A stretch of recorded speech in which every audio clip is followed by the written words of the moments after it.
Can you hear me? Now you can hear me. So my name is Rose. I'm with the Academy of Science St. Louis, and we're very pleased to be partners with the St. Louis Zoo to bring you the last of this season's Science Seminar Series talks, Bio-resorbable silicon electronic sensors for the brain with Dr. Rorie Murphy. For those of you who aren't familiar with the Academy, I'm going to take just a moment to tell you a little bit about who we are.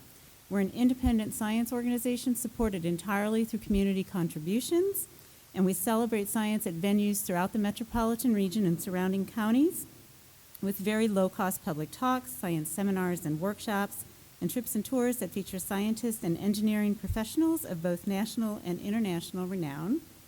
In addition to advancing the public understanding of science, it's our mission to inspire the next generation of scientists and science advocates, which we do by offering a full array of free and low-cost opportunities that are expressly for teens, such as our Teen Science Cafes, Teen Cafes Youth Leadership Council, Junior Academy of Science, and the Regional Academy of Science St. Louis Science Fair and Honors Division. The Junior Academy is a pre-professional STEM membership organization for students from the full range of academic backgrounds in grades 6 through 12 that offers hands-on opportunities in science, engineering, and medicine. Teens can attend unique behind-the-scenes explorations of leading engineering, technology, and science labs of our region, access university libraries, participate in field opportunities, and challenging and engaging science competitions. And Junior Academy members make real-world connections, meeting top STEM professionals. You can find more information on the Junior Academy and all of our community-wide science offerings by visiting our website at academyofsciencestl.org, or you may also visit us on Facebook, Instagram, or Twitter, or before you leave tonight, pick up some of the literature that is on the table just outside the auditorium, or sign up to receive Academy e-news.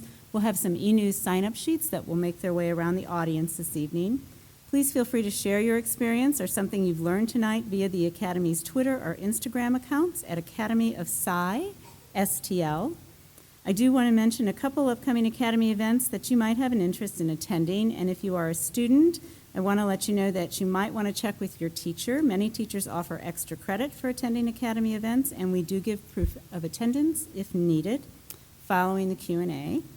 Tomorrow night, April 19 at 7 p.m. in the Missouri History Museum's Lee Auditorium, Illinois State Police Chief of Intelligence Aaron Kusterman talks about spies, traitors, and saboteurs in To Woo a Terrorist. This event is free and open to the public, and you do not need to register to attend. On Wednesday evening here at the St. Louis Zoo at 7:30 in the Living World Auditorium, you'll want to join us for a film and lecture on Africa's illicit ivory trade, Warlords of Ivory, by award-winning writer and filmmaker John Hemingway. Hemingway discusses his thoughts on the elephant's future and how hope lies in a new approach to facing wildlife crime. If you're a student in grades 6 through 12, you are invited to join us for an upcoming Teen Science Cafe on Thursday evening, April 21st, from 5:30 to 7:30 p.m. at BRDG Park on nematodes and numerics, worming your way through the genome. Space is limited, and you do need to register to attend, and you can do so by logging onto our website at academyofsciencestl.org, and there is food. On Friday afternoon, April 22, from 4 to 5 p.m. in the Missouri Botanical Gardens Schoenberg Auditorium, the Garden's Senior VP for Science and Conservation, Dr. James Miller, takes a fascinating look at the botany of Madagascar and Africa and its application for conservation and human impact in Journey of an Africanist.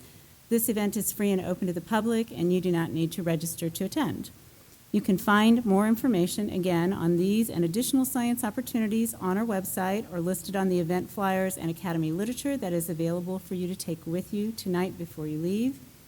And if you'd like to receive e-notification of Academy public lectures and events, again, there will be some e-news sign-up sheets that will make their way around the audience. Please turn off cell phone ringers or any other electronic devices that might make noise during tonight's program. With all that said, I'd like to introduce tonight's speaker, Dr. Rory K. Murphy. Dr. Murphy earned his medical degree from University College Cork in Cork, Ireland, and did his surgical training at Beaumont Hospital in Dublin, Ireland.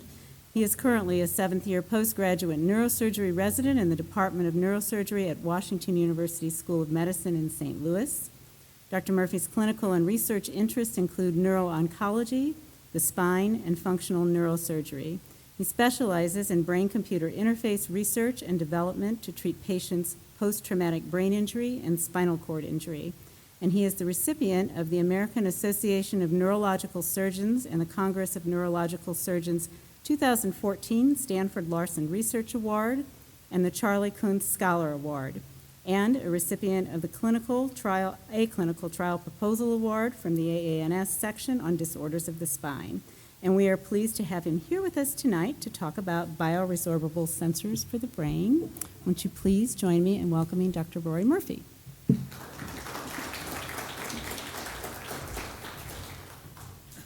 you very much, Rose.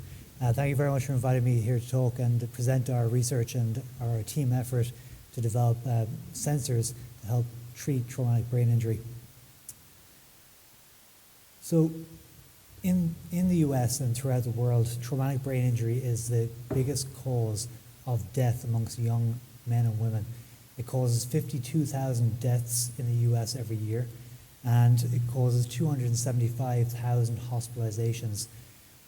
Over 1.3 million emergency department visits are because of traumatic brain injuries, and we do not know the exact burden of this disease on the healthcare system due to the huge numbers involved and the large number of patients who are left disabled or with morbidities afterwards.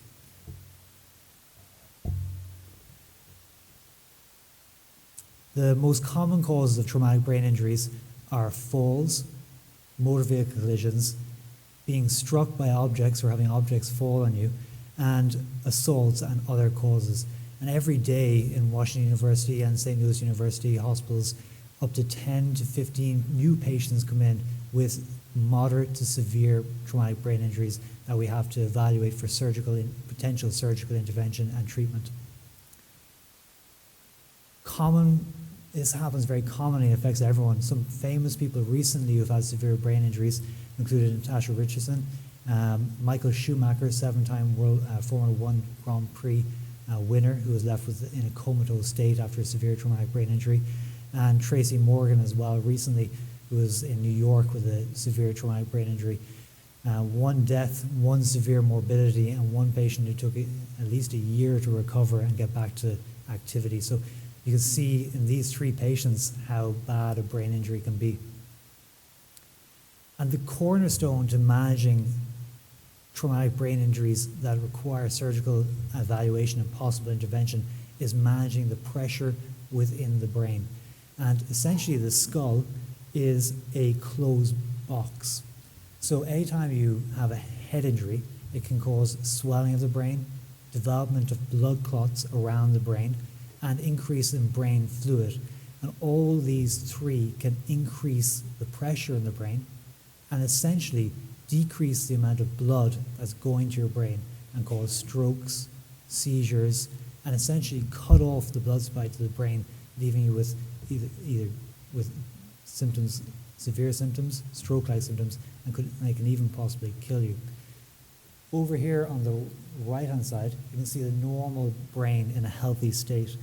And at equilibrium, we have natural pressures through the blood flow through the brain. We make brain fluid, about 300 to 500 milliliters of brain fluid every day, basically a can of Coke of brain fluid every day. We make it and we reabsorb it. And the brain fluid then drains down to the bottom of the brain into the around the spinal cord and gets reabsorbed. But if you have a traumatic brain injury or any other injury, this can disturb the natural pathways, cause a buildup of brain fluid and a buildup of pressure. Down below here is a normal pressure tracing in a healthy brain. And the normal pressure in a healthy brain is between 10 and 15 millimeters of mercury. Now, unfortunately, in cases of trauma, we can develop hematomas or blood clots. And they can cause pressure on the brain and shift the brain. And what this can do is that it can cause a slow increase in brain pressure. And it's this increase in brain pressure that unfortunately kills people, and untreated brain pressure kills people. So this is the key. We're trying to detect increased brain pressure so we can intervene and give medications or do surgery to decrease the pressure before it becomes a life-threatening event. So we have a number of different ways to monitor brain pressure. We can put drains, small little tubes into the brain, and we can drain fluid. We can also put small pressure sensors in that I'll show in a video next, and they both are designed to monitor the brain pressure. And they're designed to pick up on pressure causing shifting of the brain down. And another key component of the pressure is that the pressure can press the brain down onto your brainstem. When it presses on your brainstem, this can cause death. It can shut down your respiratory centers and your cardiovascular centers, or the centers that are in charge of keeping you breathing and keeping your heart basically working efficiently. So if you have pressure on this area, due to increased pressure up here, it can be deadly. So this is an overview of the brain and the pressure sensors that we use currently. So we have the brain, and it's enclosed in a box, and we have two different sensors we can place. We can place a intracranial pressure sensor, that's there, and we call that an ICP monitor. It's intraparenchymal. Parenchymal just means the brain tissue itself. And this is probably the most commonly placed brain sensor. We actually have a number of these sensors outside that you may have been able to see when you came in, or check out it when you're leaving. And Dan from Integra was very good to bring them here. They're the most common sensors that we use and the most popular sensors used in all medical centers throughout the US. And basically they're very safe to place. And the reason we use them is if we have a patient with a severe brain injury and we have a CT scan showing abnormal changes. So you can see this CT scan here has a number of abnormal changes. So if a patient comes in and they're not able to talk to you, they're not able to respond to you, and they have a head CT that looks abnormal, then we place one of these sensors. There are very few reasons why we can't place one. The main reasons would be if you have problems of bleeding, because we can't place we can't do surgery on your head if you have problems of bleeding, because we can make the bleeding worse. And then the equipment essentially uses three main systems, either strain gauges, or fiber optic monitors, or pneumatic monitors. Now these monitors are all excellent, but they're all very old. They're all using technology from the 70s and 80s. And while reliable, they're not very good. I thought this is going to be a quick video here. It's short, maybe small. If anyone's squeamish, you might want to look away towards the end of it. But this is a placement of a sensor in the brain of a patient with a traumatic brain injury. That is one of our surgical guidelines from the New England Journal of Medicine, and there's a video, instructive video. The key to placing these sensors, you might ask how we can place these sensors without any problems. The right frontal area of the brain is redundant in many aspects. We place a very small sensor in there, about 3 centimeters from the midline, and 11 to 12 centimeters back from the eyebrows. And in that area, we can actually place these sensors quite safely without causing any problems. So after we've got the head ready, we put these sensors in with a pretty basic handheld drill. So we use a small drill. We drill a small hole, and you'll see the handheld drill you might recognize from some of your home. You might see some of these drills in your home. They're pretty basic. So that's our handheld drill we use. Anyone wants us to fast forward, I can fast forward if it's too much. So this is the actual sensor we place. It's very good. It's quite small, but it requires a big housing that you place on top of the head. It has to stay in position, and there's a big cable that hangs out of it, and it has to be attached to a monitor next to the bed. And there's a number of problems with that, which I'll talk about in a second. So we give some local anesthetic. This procedure is pretty quick. We can do it in about 15 minutes, 20 minutes. And then we place the sensor in after drilling a small hole.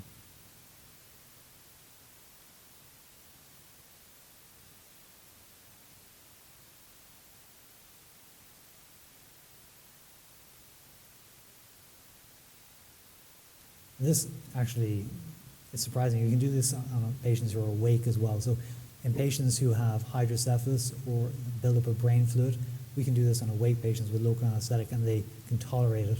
So it doesn't cause pain, because when you give local anesthetic to the skin, pretty much the rest of the structures as you go down, the skull and the brain, don't have any major pain receptors. So once you numb the skin up, you can place this in. And that's the housing on top of the skull. Before we place the sensor in, we have to zero it, so we have to tell it what the pressure is in the atmosphere. And then when we've zeroed it, we place it in. And you can imagine this is okay, but I don't think anyone here wants to have a big box on top of their head attached with a wire to the side of the bed. That's one of the sensors, and the wire is going in. We put it in about 2 centimeters essentially.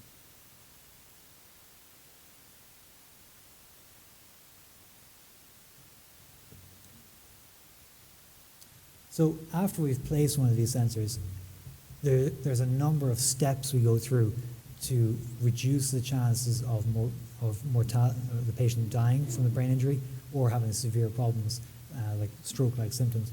So we start off with basically sedating the patient, keeping them calm, reducing the pressure in the brain through sedation. Then we increase sedation more. We can drain brain fluid through a tube in the head, and generally it's through a tube in the head. And we can also give medications. So medications like mannitol or very concentrated sodium. So we call it hypertonic saline. What this does is it draws brain fluid out of the brain and into the blood system and takes away the swelling from the brain and reduces the pressure. If this doesn't work, we've got some other mechanisms, but they're not that successful. These mechanisms include cooling the patient, because if you cool the patient, it reduces the oxygen demand, it reduces the metabolism of the brain, and can potentially reduce the pressure in the head. The problem is it's quite controversial. When you cool a patient, it also causes other problems like infections, pneumonias, and it may work in young children, but in everyone else it's very controversial to use. And if all this fails, we can use a barbiturate coma. And if this doesn't work, then the last option is a decompressive craniectomy. It's a surgery essentially where we take the skull off and we leave it off and we close the skin. And this allows the brain room to swell. And this is the last ditch option. And we only do this when we have to. And this surgery is quite controversial because it invariably saves a person's life. But a lot of the patients, they may survive, but may not have very, very, very good quality of life afterwards. So while we're saving people's lives, is that really the right thing to do when we leave them in a state that they can't enjoy or participate in life fully? So this is a standard patient from the New England Journal of Medicine after a brain injury. And you can see the sensor up here in his head coming out to a box, and then this box goes over to another box and gives you the brain pressures.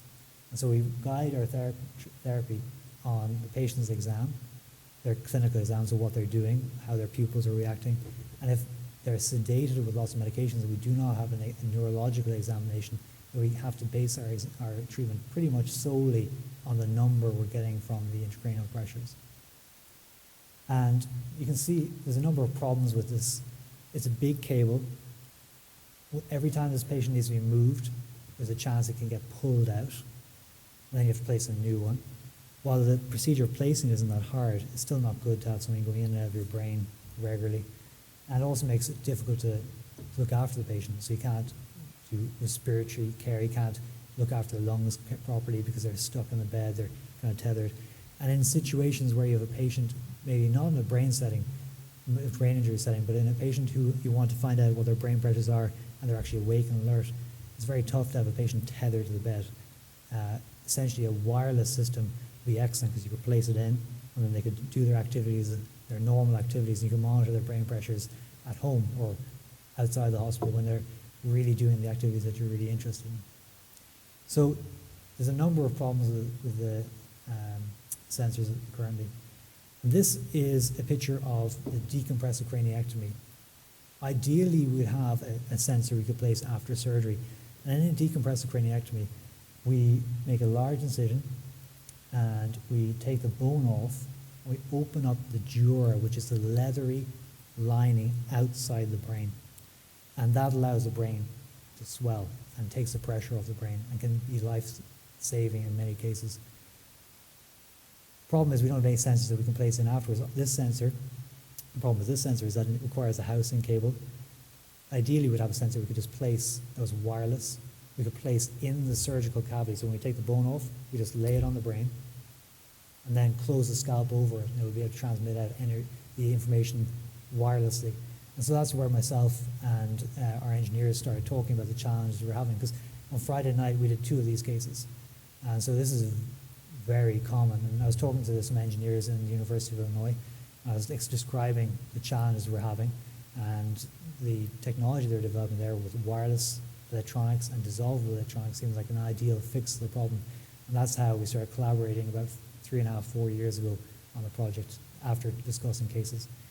If it's okay, I'd like to show a video of decompressive craniectomy. It may be a bit gory for some people. This is one type of surgery. There's 2 types of surgeries. You either take half the skull from one side, or you take the frontal bone off. So you make an incision across here, and then you take the bone off the front, and that takes all the pressure off.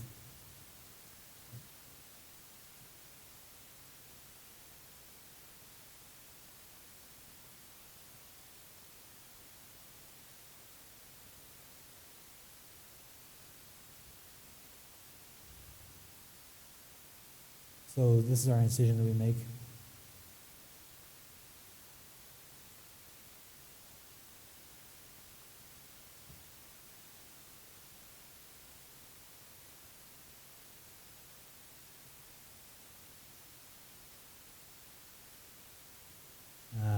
This is the patient from a surgical instruction video.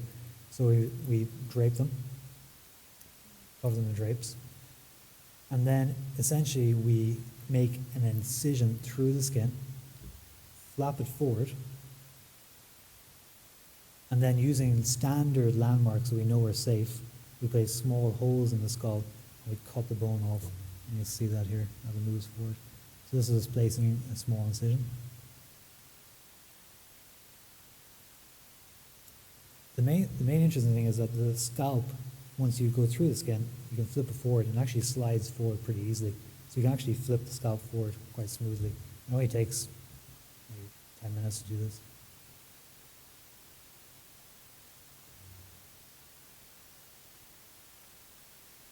We dissect down through the muscle. We put little clips on the side of the skin to stop it from bleeding.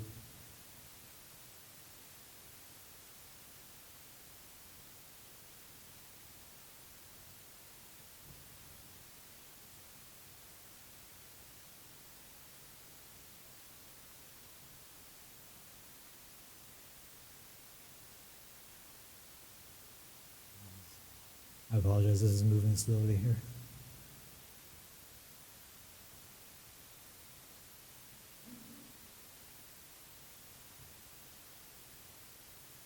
And then this is where we move the scalp forward.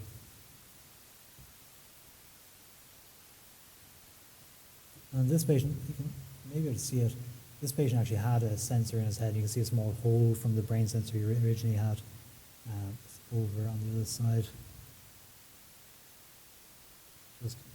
Just there. That's a hole from the initial sensor he had, and that alerted us to the increase in brain pressure, and that's why we did the surgery. And after we move the scalp forward, we then take the bone off, and essentially what we're left with is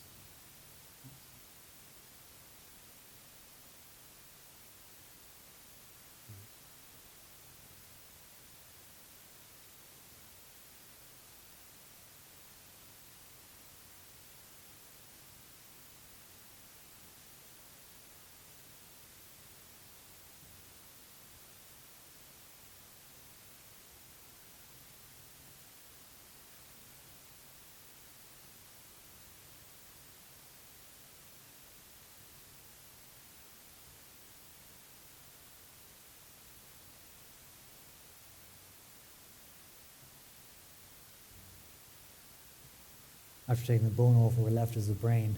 And then we open up the dura, the leathery lining of the brain, and that leaves all the pressure off.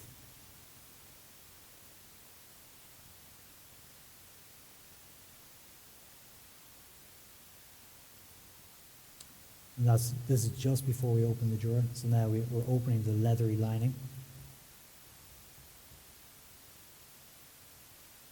And you can see the brain is under pressure. That's the brain tissue there.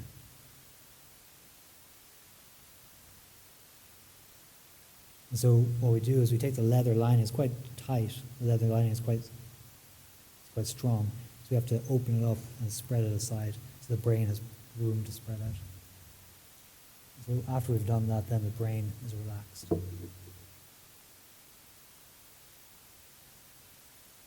Eventually we have to put the bone back on. If the patient survives, we do put the bone back on a couple of months later, because obviously cosmetically it's not very good to be missing all the bone up here.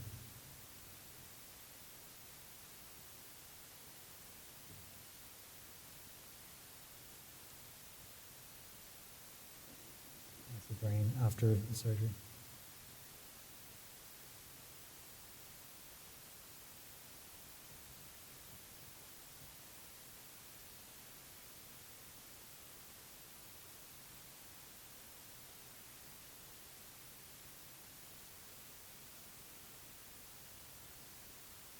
And we close the scalp over the brain.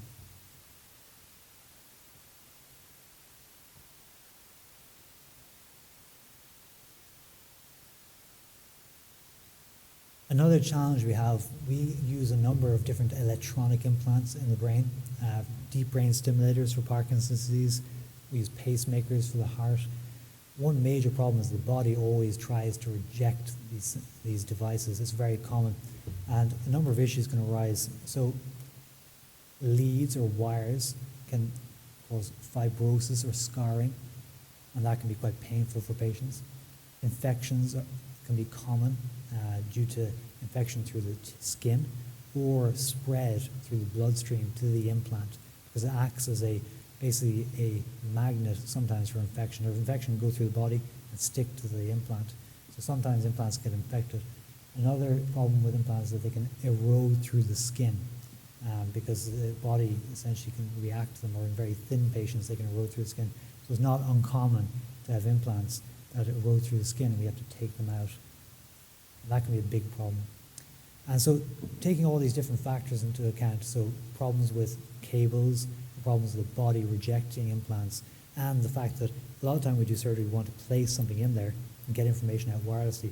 We thought we had a solution working with engineers in the University of Illinois. And so over 3.5 years, we worked on developing sensors that were very small and that could monitor all the parameters that you needed to monitor after a brain injury. And that included the pressure, the temperature, and potentially the pH as well. We added the option of managing pH, because pH can tell you if tissue is becoming ischemic or is not getting enough blood supply. So the key to the device is by using special materials, including magnesium, silicon, molybdenum, other metals as well, that could dissolve away. We were able to make a device that when you placed body fluid on it, or brain fluid, or blood on it, it would slowly dissolve away over time in a programmed rate, or a pre-programmed rate. And the key was using different materials. So when we started off, we used primarily silicon, and then there's some challenges with silicon because it used to swell, and then it would break down too quickly. And then we used different metals, including magnesium, molybdenum, and eventually, after a number of months of trying different materials, placing them in artificial brain fluid, we figured out the right combination that gave us a good degradation rate, or a good dissolution rate, without dissolving too quickly. That would actually not be of any use to us. So this is the final sensor portion, and essentially what I used was, in the center of the sensor there's a trough, or a hole, and on top of it there's a diaphragm made with special silicon that's doped or modified, and every time the pressure will go up, It would cause pressure on this diaphragm here, it would stretch the diaphragm and cause a change in the amount of electricity that's passing through the sensor. And then we could use this information to tell us the pressure in the sensor. And this is a more magnified view of the sensor with the diaphragm here. And every time it moved, we get information on the pressure. And we managed to get the sensor down to about the same size as a hypodermic syringe, the tip of a hypodermic syringe. This is very important because, as you could see in the video earlier, it's quite a small hole that we place a lot of the sensors through. So that was key. When we're designing it, I didn't want to design something that was not of any use. I wanted it to be something that would actually be useful. So we made sure that it was able to be small enough that you could actually essentially inject it in. Then we had to develop a transmission system. So we had a sensor that worked and we could dissolve. We needed a system that could actually transmit the signal out. And so after a number of attempts, we used different forms of chips, basically near-field chips, with a coil. And essentially the sensor was attached here by small dissolvable wires to a transmitting system. And the near-field chip system would process the information from the sensor, and then through inductive or RF frequency coupling, we would then get the information to an outside monitor. And then this is a diagram of one of the sensors with the transmission system dissolving over a number of days. Now, the key we found is quite tough to design it, but what we actually figured out was that after a while we realized that sensors we could design, when we made the sensors dissolve over about 30 hours, that was very helpful. And then to make it even better, we figured out that if we put PDMS, which is just a coating, medical grade coating for tablets, and we coated it with a predetermined amount of solution on the outside, we could then figure out how long we want our sensor to last for. So if we want to last for 2 weeks, we just put more PDMS or more tablet coating on the outside of the sensor. And then we knew that once it dissolved through that coating, that the integral components of the sensor would dissolve over 24 hours. So it's just simple. We just decided give it PDMS to keep it alive for 2 weeks. And then once the PDMS is gone, it would dissolve over 24 hours. So we just had to get the right coating of the tablet coating on the outside. And then after designing it, testing an artificial brain fluid, and going through a number of different options, we then started implanting them in rats. So a number of unfortunate rats who were very well looked after had quite a few sensors placed. And initially, most of the sensors broke. And then after about 2 months, we got up to approximately about a 90% success rate. So initially, we had to figure out how to put them in safely. It took a while to figure out how to handle these carefully, how not to break them. And then after about 2-3 months, we really started doing it well and not having as many breakages. And this is a picture of this is a schematic of the sensor on the rat brain with a wireless transmitter and the degradable wires. And we basically layered it, did a craniotomy on the rat, took the bone off, not too different to what we do to the people with traumatic brain injuries, and we had small wires. And initially what we did was we put the wires through the skin because we wanted to check just the sensor part, just make sure the sensor part was working carefully.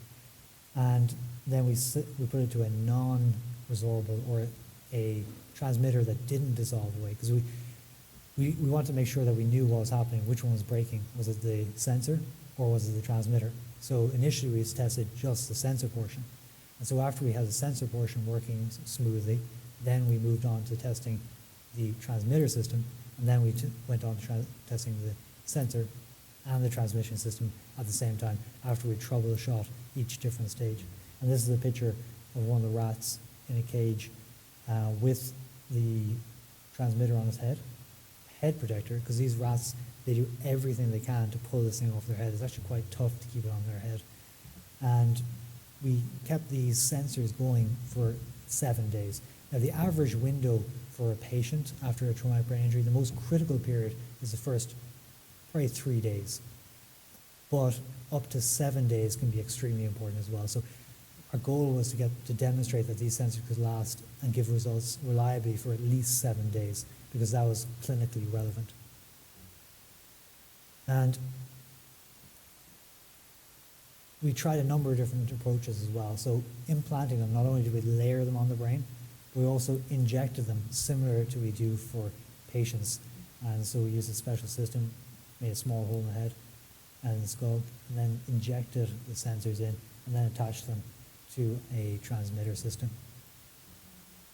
So that meant we could use this in a similar way to when we do a craniotomy. You can either inject them or take the bone off and just layer them on the brain. And these are some of our results looking at the rats over a number of days. And basically, to check the brain pressures, it's quite simple. Every time you sneeze, or every time you increase the pressure in your chest or in your abdomen, your brain pressures go up, but usually only for a couple of seconds. And it's not a major problem. Your body adapts. So for testing the brain pressure in rats, all we had to do was give a gentle squeeze on their abdomen, so squeeze on their bellies, and then their brain pressure would go up.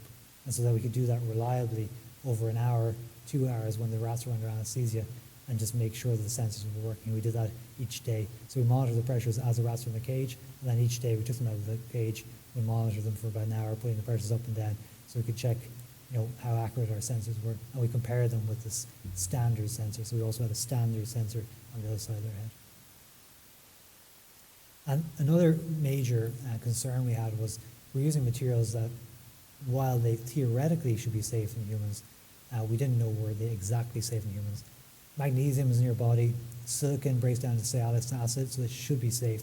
So what we did was we did extensive histopathological testing on the rats, where we placed 30 rats with the sensors on their brain, and then we did pathology studies at 2 weeks, 4 weeks, and 8 weeks, just to make sure there's no major immune reaction to the sensors.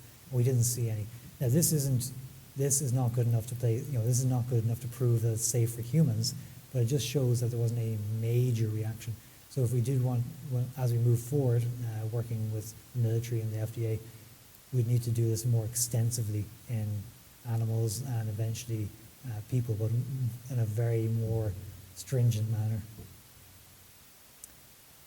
So all this work was done thanks to two mentors, Dr. Rogers in Illinois, who's a material scientist and is fantastic in the development of electronic devices, and Dr. Ray, who's one of our neurosurgery attendings here in WashU, and is in charge. It's his lab that we did all the experiments in. And it was a fantastic collaboration. The key to how we were successful with this was that it was multiple people involved: engineers, physicians, neuropathologists, radiologists, all involved in the research. And to be honest, without close collaboration between multiple people, we couldn't have done this, because there's so many different skill sets involved in the materials, the clinical aspect, the wireless transmission. No one group or no one university can do it.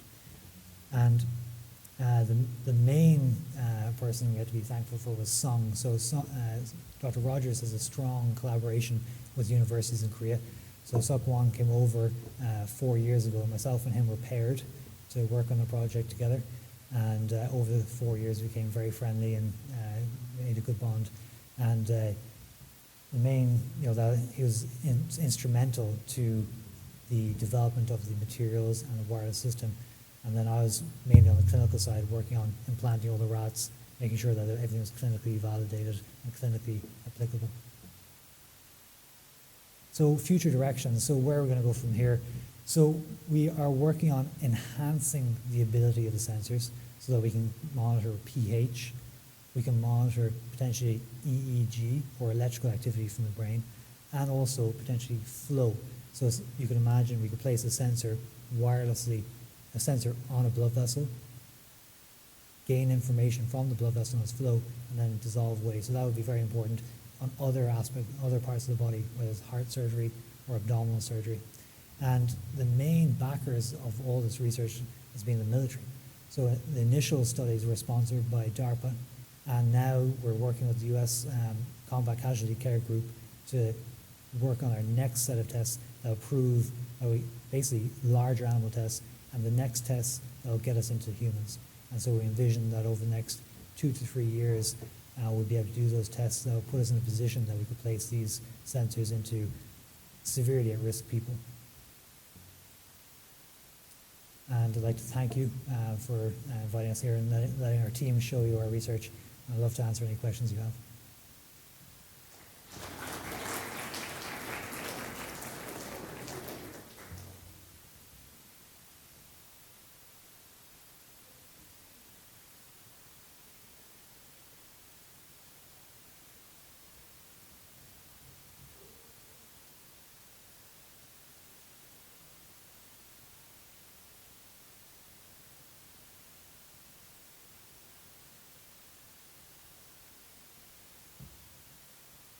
That's a very good question. Probably not, because the sensor is so small, we don't envision that actually cause, we hope, the goal is that it will have no effect locally on the brain. So it's going to be so small that it wouldn't have any effect on the brain locally. But we have been experimenting with different coatings for the sensor, including putting steroids on the sensor and other coatings, including putting antibiotics on the coating of the sensor, try and reduce the risk of infection when you place the sensors in. So anytime you put an implant to the body, a lot of implants have a coating on the outside that contains antibiotics. And so we have been looking at different materials put on the outside. And would the medications that we give a patient interact with the sensor? I don't think so, but we don't know. There's so many variables involved, it's very hard to assess that. And that's part of our next set of tests that we need to do over the next couple of years, with hopefully the backing of the military.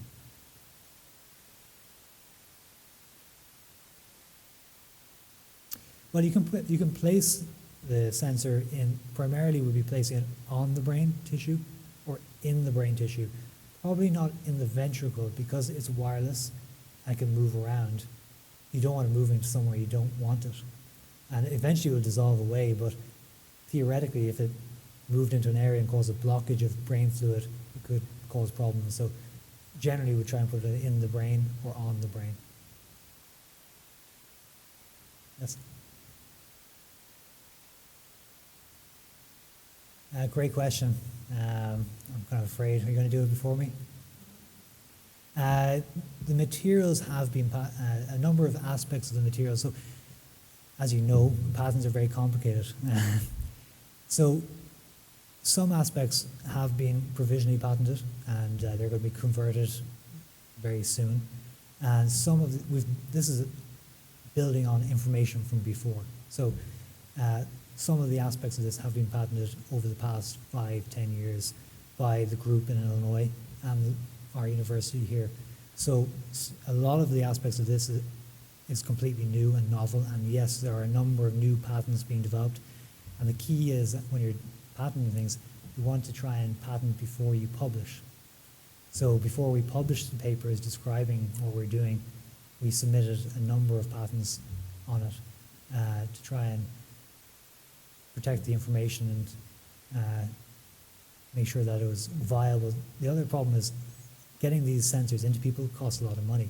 So you have to make sure that there's a financial incentive for major companies to do it. So if you don't have any IP, if you don't have any patent protection, major companies, they're less likely to push forward with these devices, and it costs many millions to develop. So if a big company is not interested, the device just won't get to the helping patients.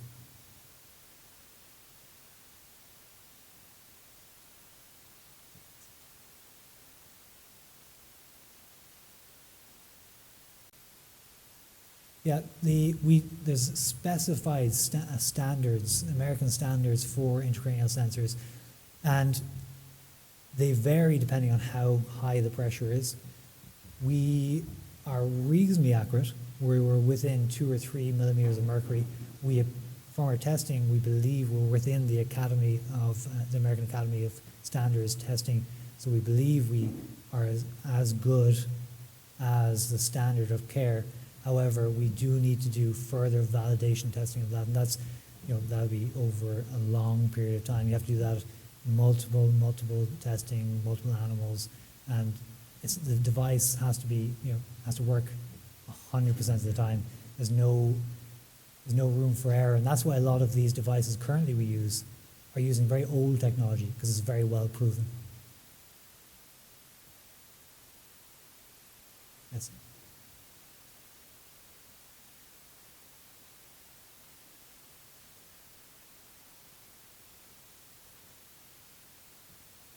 Usually it's a mixture of both. So in this situation, I was reading about articles coming out of the University of Illinois from the Rogers Group describing electronics. And I thought I was actually just sitting in an airport coming back from one of our neurosurgery courses, reading a magazine about the papers, and I emailed them and said, look, your technology would be very useful, could solve many problems in what we're doing. Emailed back, a number of things clicked for us. The military were looking for solutions to this problem, and they had money to help us. So we proposed it, and we worked together over about 2 months, got a basic proposal together, gave it to the DARPA, and DARPA moved very fast, so they helped fund everything. So that was a major part in helping us, because without the money you can't do much.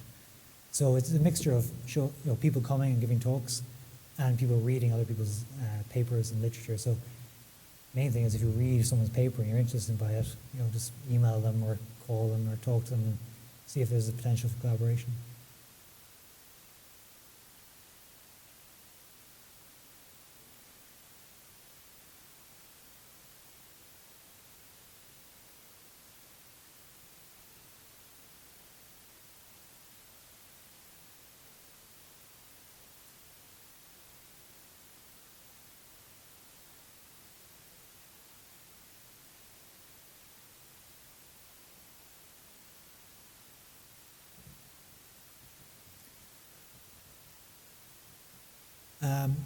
There's only guidelines.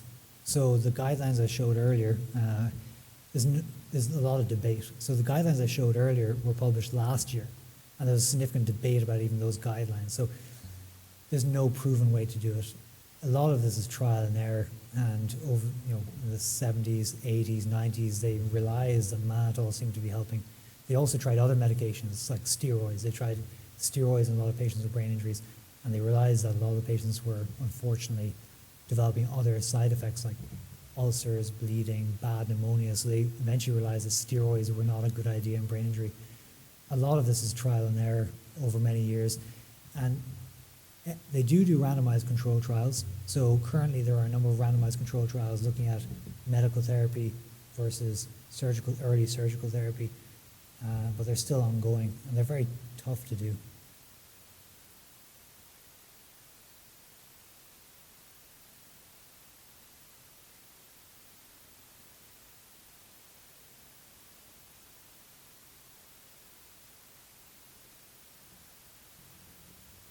Yes. So we did test the sensors in other parts of the body. So we placed them in the abdomen. So if you have an injury to abdomen after a gunshot wound or trauma, theoretically what you can do is you do your surgery on the abdomen. You can leave a number of sensors in there, because any compartment of the body you can have raised pressure. So there's three main ones: the brain, the abdomen, and also the extremities. So in your arms and legs, you can actually build up pressure in your arms and legs, and that can be life-threatening as well, because the blood supply to your arm or the blood supply to your leg or the blood supply to structures in your abdomen can be cut off. So monitoring the pressure in your arm and leg is very important, and we did demonstrate that we can monitor the pressures in the arm and in the abdomen as well using the sensors. So we would envision that in the future we'll go over to other trauma surgery and other oncology uses as well, especially if you can monitor things like pH, temperature. You can get more information about the tissue and how it's responding to chemotherapy or radiation therapy. So we hope that in the future we can expand upon that. I think the main reason that we got published was that people realized it was a platform technology. So it's a technology that could be expanded upon and used in other parts of the body, used for other uses. So this is the first demonstration, but eventually it would move on to other areas.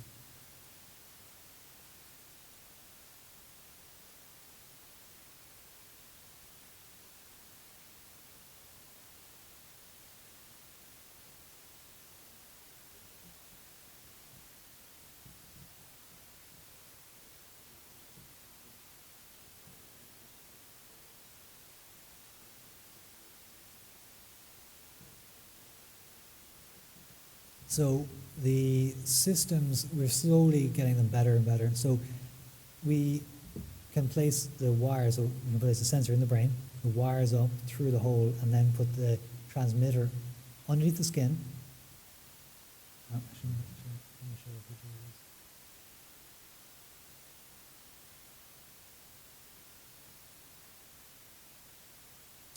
But we can place the transmitter underneath the skin, and that gets rid of the wire, and it gets rid of the need to do any further surgeries to take it out because it dissolved underneath the skin. So we can have the transmitter underneath the skin or in the brain tissue itself. But the transmitter is probably the biggest thing, so that's what we're trying to get down in size. Now the transmitter, we can fit the transmitter in a rat. So in a human, it's a lot easier because it's got more room. Yes. Yes, we power it through induction coupling or through RF energy. So the other option we have is a lot of the time when we do these surgeries, we place small implants in that don't dissolve. So we put little screws in and little plates in to keep the bone in place. So what we can do is we can attach the sensors, the wires, to a transmitter in one of those non-dissolvable implants, and then transmit signals out. So you could have a number of sensors all going to one non-dissolvable transmitter and transmit information. And we're working with the university, another university, to do that right now.